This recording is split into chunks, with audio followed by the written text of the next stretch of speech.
The Adventures of Sherlock Holmes by Sir Arthur Conan Doyle. Adventure number 7.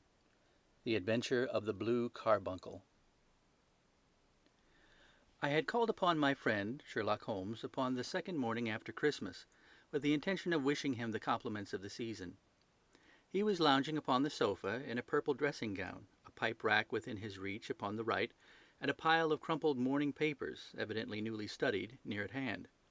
Beside the couch was a wooden chair, and on the angle of the back hung a very seedy and disreputable hard felt hat, much the worse for wear and cracked in several places.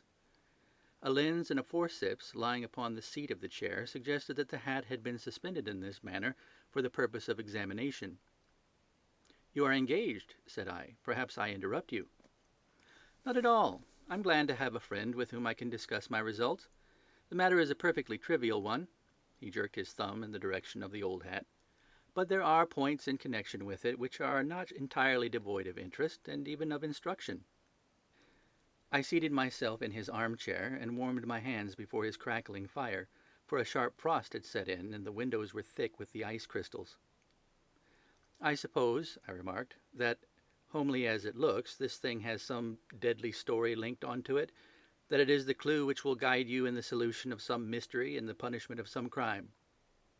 No crime," said Sherlock Holmes, laughing. "Only one of those whimsical little incidents which will happen when you have 4,000,000 human beings all jostling each other within the space of a few square miles. Amid the action and reaction of so dense a swarm of humanity, every possible combination of events may be expected to take place, and many a little problem will be presented which may be striking and bizarre without being criminal. We have already had experience of such." "So much so," I remarked, "that of the last 6 cases which I have added to my notes, 3 have been entirely free of any legal crime." "Precisely. You allude to my attempt to recover the Irene Adler papers, to the singular case of Miss Mary Sutherland, and to the adventure of the man with the twisted lip. Well, I have no doubt that this small matter will fall into the same innocent category. You know Peterson, the commissionaire?" "Yes." "It is to him that this trophy belongs." "It is his hat." No, he found it. Its owner is unknown. I beg that you will look upon it not as a battered billycock, but as an intellectual problem. And first, as to how it came here. It arrived upon Christmas morning in company with a good fat goose, which is, I have no doubt, roasting at this moment in front of Peterson's fire. The facts are these. About 4 o'clock on Christmas morning, Peterson, who, as you know, is a very honest fellow, was returning from some small jollification and was making his way homeward down Tottenham Court Road. In front of him he saw, in the gaslight, a tallish man walking with a slight stagger and carrying a white goose slung over his shoulder. As he reached the corner of Goodge Street, a row broke out between this stranger and a little knot of roughs. One of the latter knocked off the man's hat, on which he raised his stick to defend himself, and swinging it over his head, smashed the shop window behind him. Peterson had rushed forward to protect the stranger from his assailants, but the man, shocked at having broken the window and seeing an official-looking person in uniform rushing towards him, dropped his goose, took to his heels, and vanished amid the labyrinth of small streets which lie at the back of Tottenham Court Road. The roughs had also fled at the appearance of Peterson, so that he was left in possession of the field of battle, and also of the spoils of victory, in the shape of this battered hat and a most unimpeachable Christmas goose. Which surely he restored to their owner. My dear fellow, there lies the problem. It is true that "For Mrs. Henry Baker" was printed upon a small card which had been tied to the bird's left leg, and it is also true that the initials H.B. are legible upon the lining of this hat. But as there are some thousands of Bakers and some hundreds of Henry Bakers in this city of ours, it's not easy to restore lost property to any one of them. What then did Peterson do? He brought round both hat and goose to me on Christmas morning, knowing that even the smallest problems are of interest to me. The goose we retained until this morning, when there were signs that, in spite of the slight frost, it would be well that it should be eaten without unnecessary delay. Its finder has carried it off, therefore, to fulfill the ultimate destiny of a goose, while I continue to retain the hat of the unknown gentleman who lost his Christmas dinner. Did he not advertise? No. Then what clue could you have as to his identity? Only as much as we can deduce. From his hat? Precisely. But you're joking. What can you gather from this old battered felt? Here is my lens. You know my methods. What can you gather yourself as to the individuality of the man who has worn this article?" I took the tattered object in my hands and turned it over rather ruefully. It was a very ordinary black hat of the usual round shape, hard and much the worse for wear. The lining had been of red silk, but was a good deal discoloured. There was no maker's name, but as Holmes had remarked, the initials H.B. were scrawled upon one side. It was pierced in the brim for a hat securer, but the elastic was missing. For the rest, it was cracked, exceedingly dusty, and spotted in several places, although there seemed to have been some attempt to hide the discoloured patches by smearing them with ink. "I can see nothing," said I, handing it back to my friend. "On the contrary, Watson, you can see everything. You fail, however, to reason from what you see. You are too timid in drawing your inferences." "Then pray tell me what it is that you can infer from this hat." He picked it up and gazed at it in the peculiar introspective fashion which was characteristic of him. "It is perhaps less suggestive than it might have been," he remarked. "And yet there are a few inferences which are very distinct, and a few others which represent at least a small balance of probability. That the man was highly intellectual is of course obvious upon the face of it, and also that he was fairly well to do within the last 3 years, although he has now fallen upon evil days. He had foresight, but has less now than formerly, pointing to a moral retrogression, which when taken with the decline of his fortune seems to indicate some evil influence, probably drink, at work upon him. This may account also for the obvious fact that his wife has ceased to love him." "My dear Holmes!" "He has, however, retained some degree of self-respect," he continued, disregarding my remonstrance. "He is a man who leads a sedentary life, goes out little, is out of training entirely, is middle-aged, has grizzled hair which he has had cut within the last few days, and which he anoints with lime cream. These are the more patent facts which may be deduced from his hat. Also, by the way, that it is extremely improbable that he has had gas laid on in his house." "You're certainly joking, Holmes." "Not in the least. Is it possible that even now, when I gave you these results, you are unable to see how they are attained?" "I have no doubt that I am very stupid, but I must confess that I am unable to follow you. For example, how did you deduce that this man was intellectual?" For answer, Holmes clapped the hat upon his head. It came right over the forehead and settled upon the bridge of his nose. "It is a question of cubic capacity," said he. "A man with so large a brain must have something in it." "The decline in his fortunes, then?" "This hat is 3 years old. These flat brims curled at the edge came in then. It is a hat of the very best quality. Look at the band of ribbed silk and the excellent lining. If this man could afford to buy so expensive a hat 3 years ago, and has had no hat since, then he has assuredly gone down in the world." "Well, that is clear enough, certainly. But how about the foresight and the moral retrogression?" Sherlock Holmes laughed. "Here is the foresight," said he, putting his finger upon the little disc and loop of the hat securer. "They are never sold upon hats. If this man ordered one, it is a sign of a certain amount of foresight, since he went out of his way to take this precaution against the wind. But since we see that he has broken the elastic and is not troubled to replace it, it is obvious that he has less foresight now than formerly, which is a distinct proof of a weakening nature. On the other hand, he has endeavoured to conceal some of these stains upon the felt by daubing them with ink, which is a sign that he has not entirely lost his self-respect." "Your reasoning is certainly plausible." "The further points, that he is middle-aged, that his hair is grizzled, that it has been recently cut, and that he uses lime cream, are all to be gathered from a close examination of the lower part of the lining.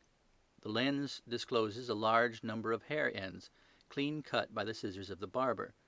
They all appear to be adhesive, and there is a distinct odour of lime cream. This dust, as you will observe, is not the gritty grey dust of the street, but the fluffy brown dust of the house, showing that it has been hung up indoors most of the time, while the marks of moisture upon the inside are proof positive that the wearer perspired very freely, and could therefore hardly be in the best of training." "But his wife, you said that she had ceased to love him." "This hat has not been brushed for weeks.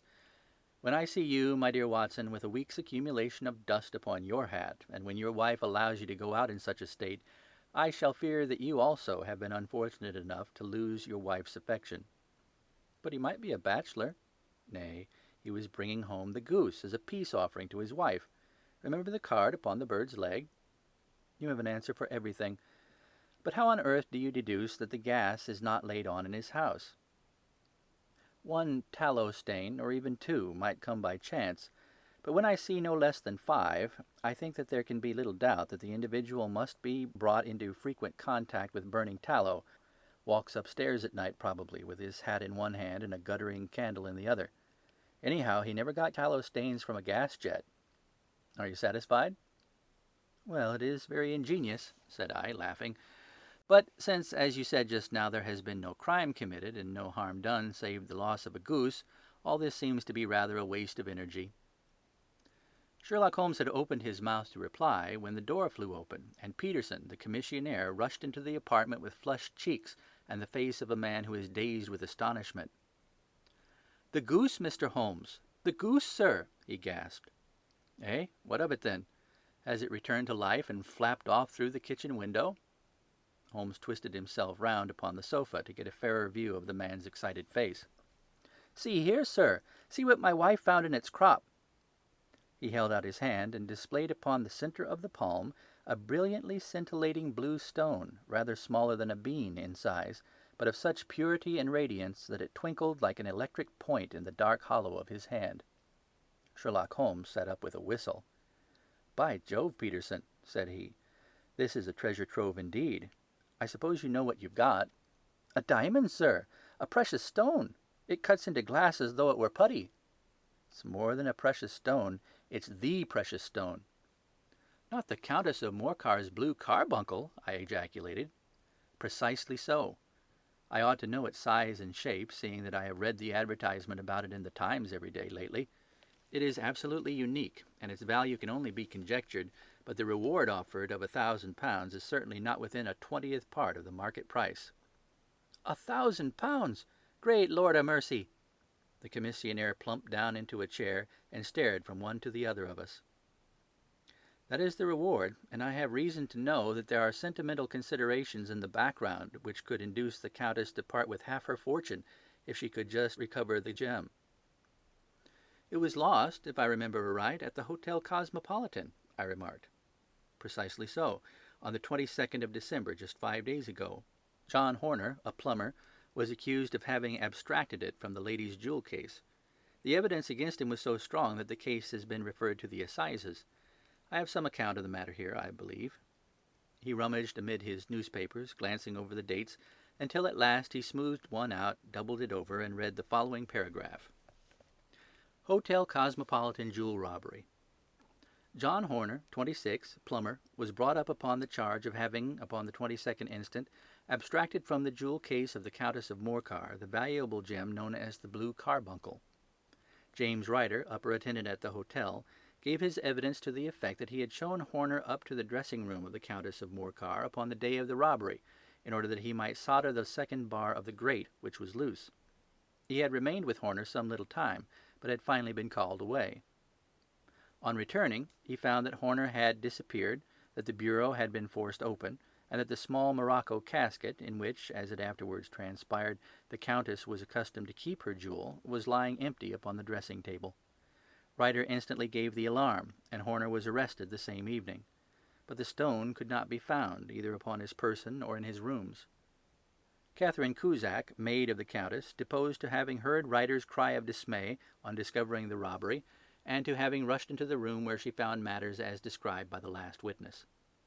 Inspector Bradstreet, B Division, gave evidence as to the arrest of Horner, who struggled frantically and protested his innocence in the strongest terms.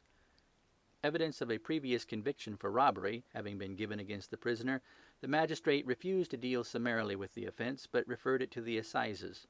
Horner, who had shown signs of intense emotion during the proceedings, fainted away at the conclusion and was carried out of court. So much for the police court," said Holmes, thoughtfully, tossing aside the paper. "The question for us now to solve is the sequence of events leading from a rifled jewel case at one end to the crop of a goose in Tottenham Court Road at the other. You see, Watson, our little deductions have suddenly assumed a much more important and less innocent aspect. Here is the stone.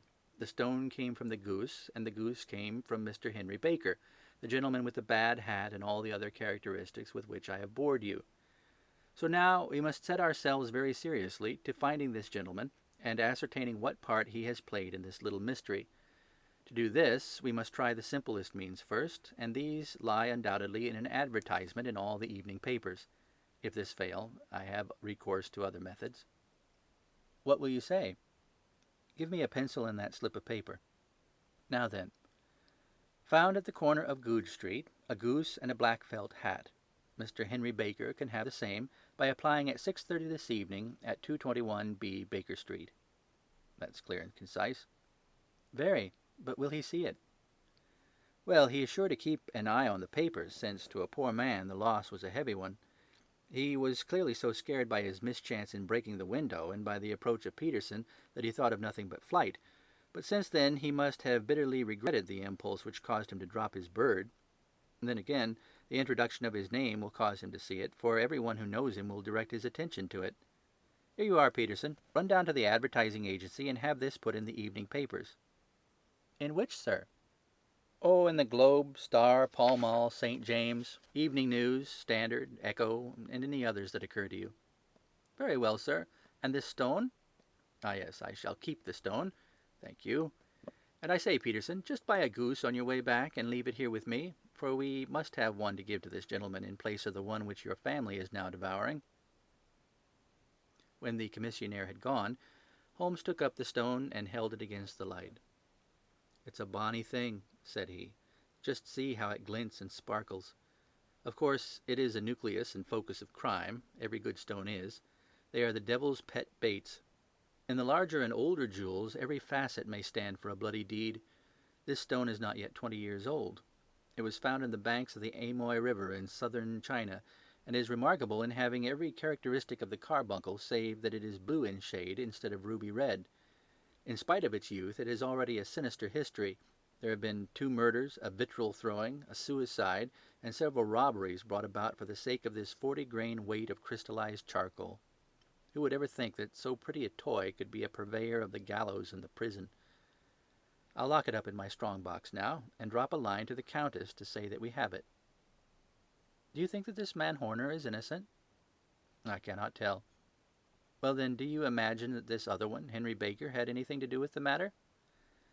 It is, I think, much more likely that Henry Baker is an absolutely innocent man who had no idea that the bird which he was carrying was of considerable more value than if it were made of solid gold.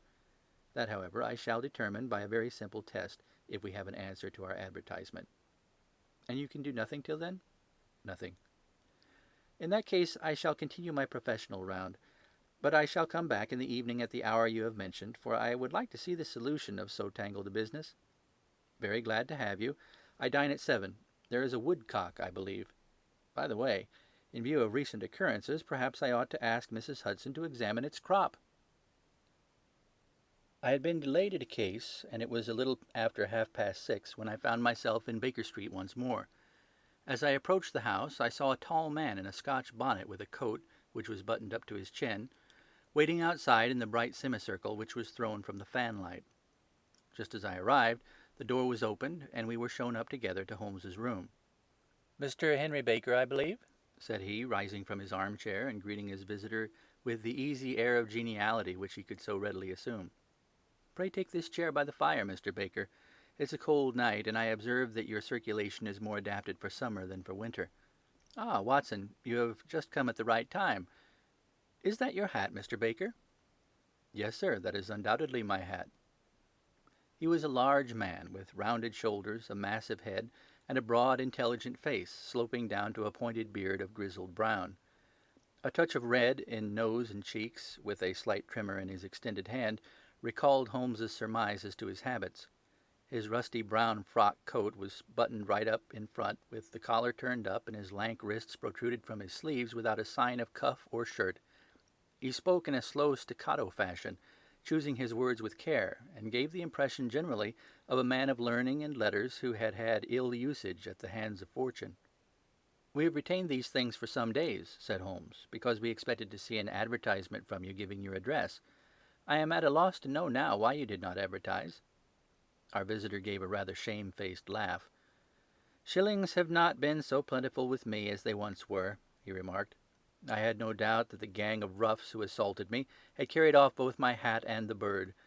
I did not care to spend more money in a hopeless attempt to recover them." "Very naturally. By the way, about the bird, we were compelled to eat it." "To eat it?" Our visitor half rose from his chair in his excitement.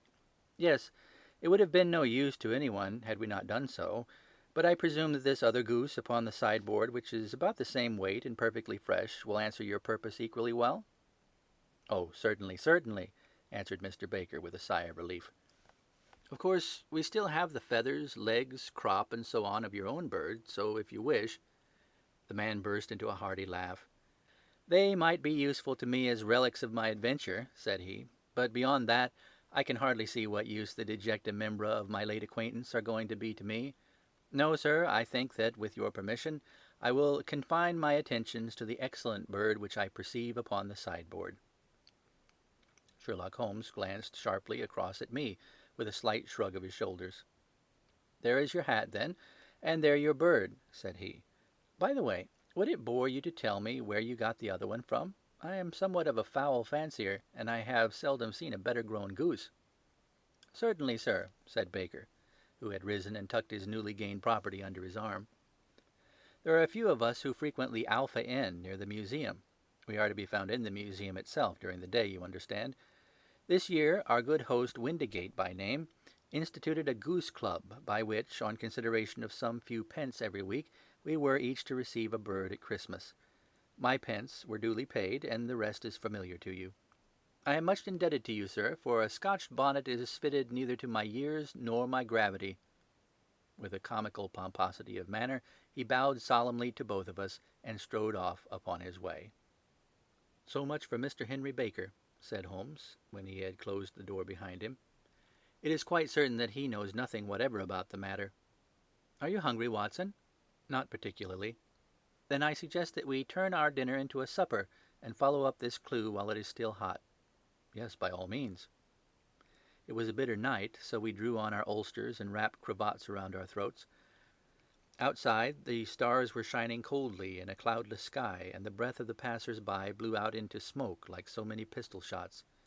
Our footfalls rang out crisply and loudly as we swung through the Doctor's Quarter, Wimpole Street, Harley Street, and so through Wigmore Street into Oxford Street. In a quarter of an hour we were in Bloomsbury at the Alpha Inn, which is a small public house at the corner of one of the streets that runs down into Holborn. Holmes pushed open the door of the private bar, and ordered 2 glasses of beer from the ruddy-faced, white-aproned landlord. "Your beer should be excellent, if it is as good as your geese," said he. "My geese?" The man seemed surprised. "Yes. I was speaking only half an hour ago to Mr. Henry Baker, who was a member of your goose club." "Ah, yes, I see. But you see, sir, them's not our geese." "Indeed. Whose then?" "Well, I got the 2 dozen from a salesman in Covent Garden." "Indeed. I know some of them. Which one was it?" "Breckenridge is his name." "I don't know him. Well, here's your good health, landlord, and prosperity to your house. Good night." "Now for Mr. Breckenridge," he continued, buttoning up his coat as we came into the frosty air. "Remember, Watson, that though we have so homely a thing as a goose at one end of this chain, we have at the other a man who will certainly get 7 years' penal servitude unless we can establish his innocence.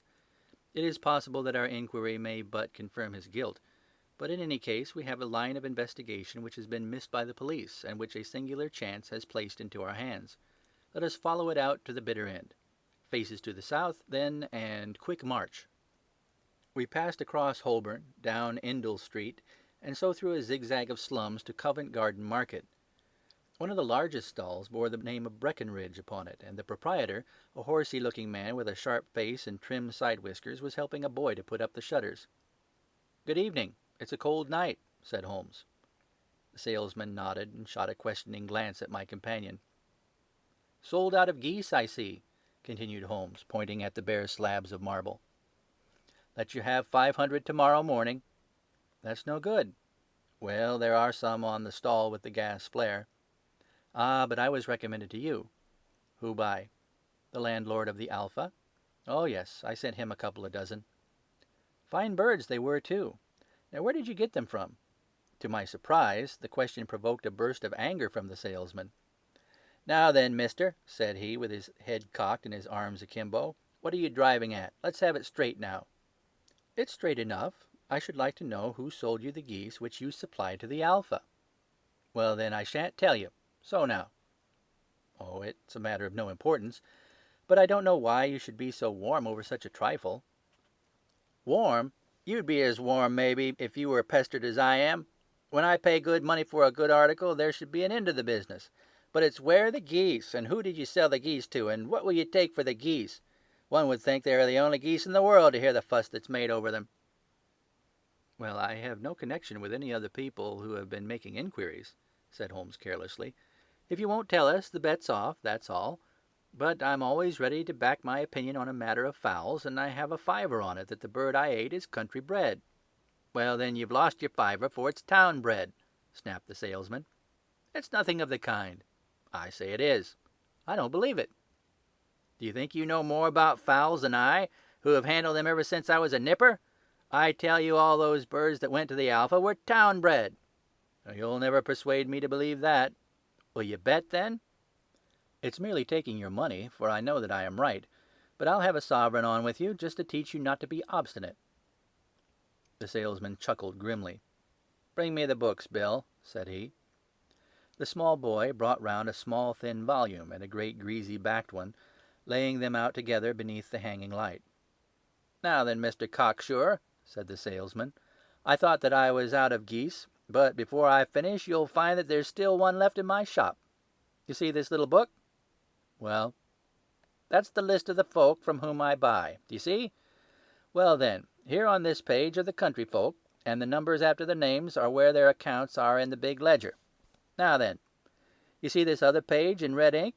Well, that's a list of my town suppliers. Now look at that third name. Just read it out to me."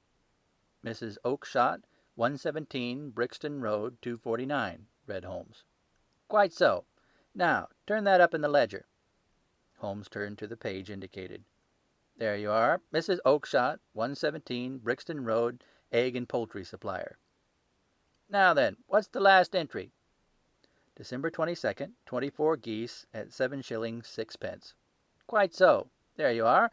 And underneath? Sold to Mr. Windigate of the Alpha at 12 shillings. What do you have to say now?" Sherlock Holmes looked deeply chagrined. He drew a sovereign from his pocket and threw it down upon the slab, turning away with the air of a man whose disgust is too deep for words. A few yards off, he stopped under a lamp-post and laughed in the hearty, noiseless fashion which was peculiar to him. "When you see a man with whiskers of that cut and the pink 'un protruding out of his pocket, you can always draw him by a bet," said he. "I dare say that if I had put £100 down in front of him, that man would not have given me such complete information as was drawn from him by the idea that he was doing me on a wager.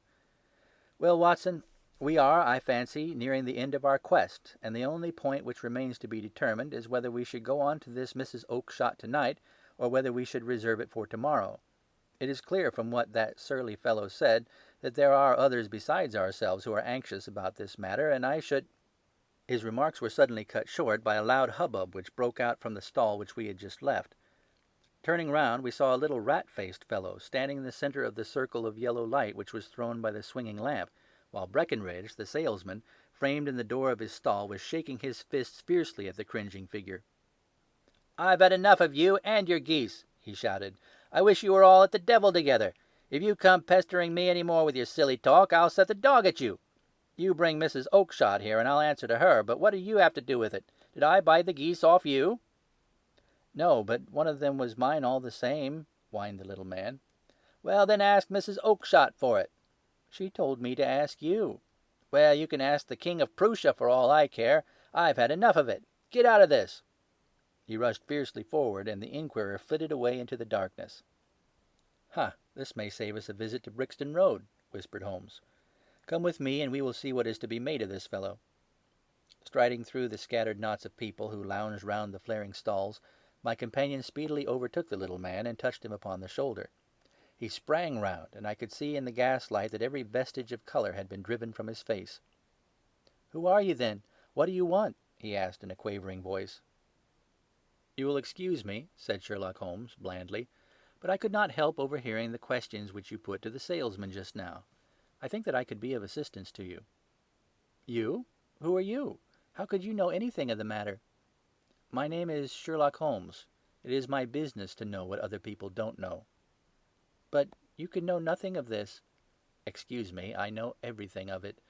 You are endeavouring to trace some geese which were sold by Mrs. Oakshott of Brixton Road to a salesman named Breckenridge, by him in turn to Mr. Windigate of the Alpha, and by him to his club, of which Mr. Henry Baker is a member." "Oh, sir, you are the very man whom I have longed to meet," cried the little fellow, with outstretched arms and quivering fingers. "I can hardly explain to you how interested I am in this matter." Sherlock Holmes hailed a four-wheeler which was passing. "In that case, we had better discuss it in a cosy room rather than in this wind-swept market-place," said he. "But pray tell me, before we go further, who is it that I have the pleasure of assisting?" The man hesitated for an instant. "My name is John Robinson," he answered, with a sidelong glance. "No, no, the real name," said Holmes sweetly. "It is always awkward doing business with an alias." A flush sprang to the white cheeks of the stranger. "Well, then," said he, "my real name is James Ryder." "Precisely so. Head attendant of the Hotel Cosmopolitan. Pray step into the cab, and I shall soon be able to tell you everything which you would wish to know." The little man stood glancing from one to the other of us with half-frightened, half-hopeful eyes, as one who is not sure whether he is on the verge of a windfall or a catastrophe. Then he stepped into the cab, and in half an hour we were back in the sitting-room at Baker Street. Nothing had been said during our drive, but the high, thin breathing of our new companion and the claspings and unclaspings of his hands spoke of the nervous tension within him. "Here we are," said Holmes cheerily, as we filed into the room. "The fire looks very seasonable in this weather. You look cold, Mr. Ryder. Pray take the basket chair.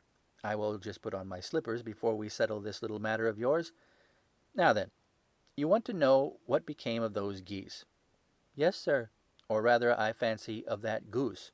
It was one bird, I imagine, in which you were interested, white, with a black bar across the tail." Ryder quivered with emotion. "Oh, sir," he cried, "can you tell me where it went to?" "It came here." "Here?" "Yes, and a most remarkable bird it proved. I don't wonder that you should take an interest in it. It laid an egg after it was dead, the bonniest, brightest little blue egg that ever was seen. I have it here in my museum."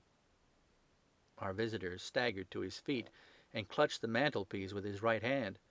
Holmes unlocked his strong box and held up the Blue Carbuncle, which shone out like a star with a cold, brilliant, many-pointed radiance.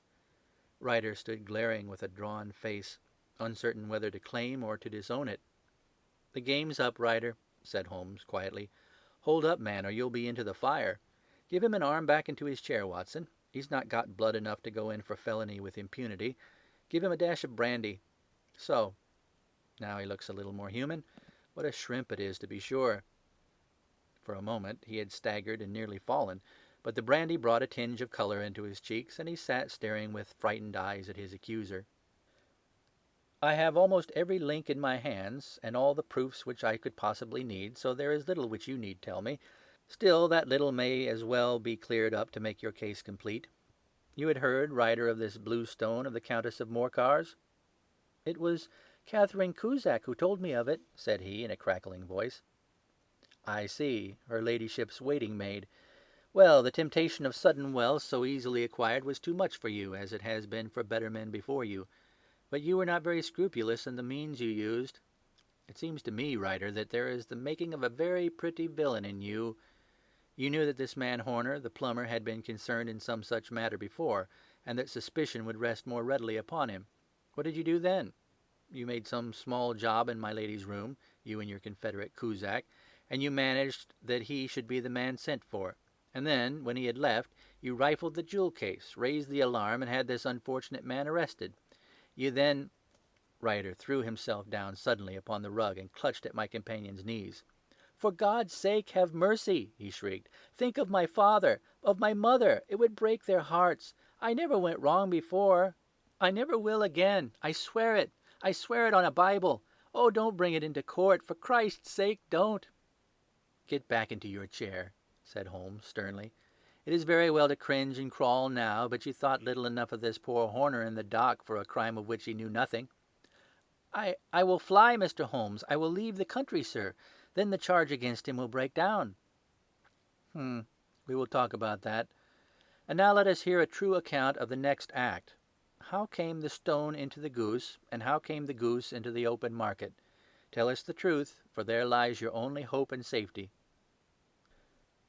Ryder passed his tongue over his parched lips. I will tell you it just as it happened, sir, said he. When Horner had been arrested, it seemed to me that it would be best for me to get away with the stone at once, for I did not know at what moment the police might not take it into their heads to search me and my room. There was no place about the hotel where it would be safe. I made out as if on some commission, and I made for my sister's house. She had married a man named Oakshott, and lived in Brixton Road, where she fattened fowls for the market. All the way there every man I met seemed to me to be a policeman or a detective, and for all that it was a cold night, the sweat was pouring down my face before I came to the Brixton Road. My sister asked me what was the matter and why I was so pale, but I told her that I had been upset by the jewel robbery at the hotel. Then I went back into the backyard and smoked a pipe and wondered what would be the best to do. I had a friend once, called Maudsley, who went to the bad and had just been serving his time in Pentonville. One day he had met me and fell into talk about the way of thieves and how they could get rid of what they stole. I knew that he would be true to me, for I knew one or two things about him, so I made up my mind to go right on to Kilburn, where he lived, and take him into my confidence. He would show me how to turn the stone into money, but how to get to him in safety. I thought of the agonies I had gone through in coming from the hotel. I might at any moment be seized and searched, and there would be the stone in my waistcoat pocket. I was leaning against the wall at the time, and looking at the geese which were waddling about round my feet, and suddenly an idea came into my head which showed me how I could beat the best detective that ever lived. My sister had told me some weeks before that I might have the pick of her geese for a Christmas present, and I knew that she was always as good as her word. I could take my goose now, and in it I would carry my stone to Kilburn. There was a little shed in the yard, and behind this I drove one of the birds, a fine big one, white with a barred tail. I caught it, and prizing its bill open, I thrust the stone down its throat as far as my finger could reach. The bird gave a gulp, and I felt the stone pass along its gullet and down into its crop. But the creature flapped and struggled, and out came my sister to know what was the matter. As I turned to speak to her, the brute broke loose and fluttered off among the others. "Whatever were you doing with that bird, Jim?" says she. "Well," said I, "you said you'd give me one for Christmas, and I was feeling which was the fattest." "Oh," says she, "we've set yours aside for you. Jem's bird, we call it. It's the big white one over yonder. There's 26 of them, which makes one for you and one for us and 2 dozen for the market." "Thank you, Maggie," says I, "but if it's all the same to you, I'd rather have that one I was handling just now." "The other is a good 3 pounds heavier," said she, "and we fattened it expressly for you." "Never mind, I'll have the other, and I'll take it now," said I. "Oh, just as you like," said she, a little huffed. "Which is it you want, then?" "That white one, with the barred tail, right in the middle of the flock." "Oh, very well. Kill it and take it with you."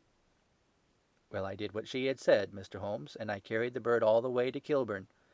I told my pal what I had done, for he was a man that it was easy to tell a thing like that to. He laughed until he choked, and we got a knife and opened the goose. My heart turned to water, for there was no sign of the stone, and I knew that some terrible mistake had occurred. I left the bird, rushed back to my sister's, and hurried into the backyard. There was not a bird to be seen there. "Where are they all, Maggie?" I cried. "Gone to the dealers, Jem." "Which dealers?" "Breckenridge, of Covent Garden."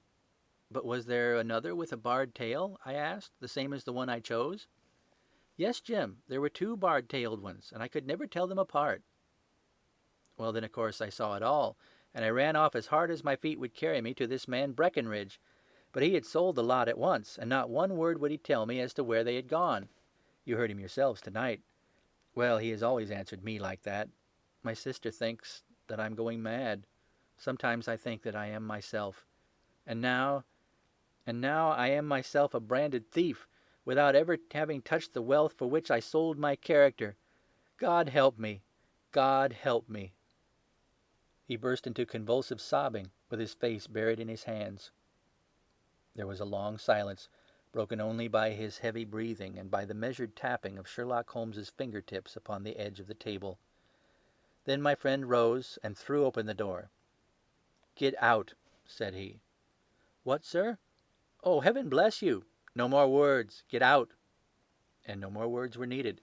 There was a rush, a clatter upon the stairs, the bang of a door, and the crisp rattle of running footfalls from the street. "After all, Watson," said Holmes, reaching up his hand for his clay pipe, "I am not retained by the police to supply their deficiencies. If Horner were in danger it would be another thing, but this fellow will not appear against him, and the case must collapse. I suppose that I am commuting a felony, but it is just possible that I am saving a soul. This fellow will not go wrong again. He is too terribly frightened.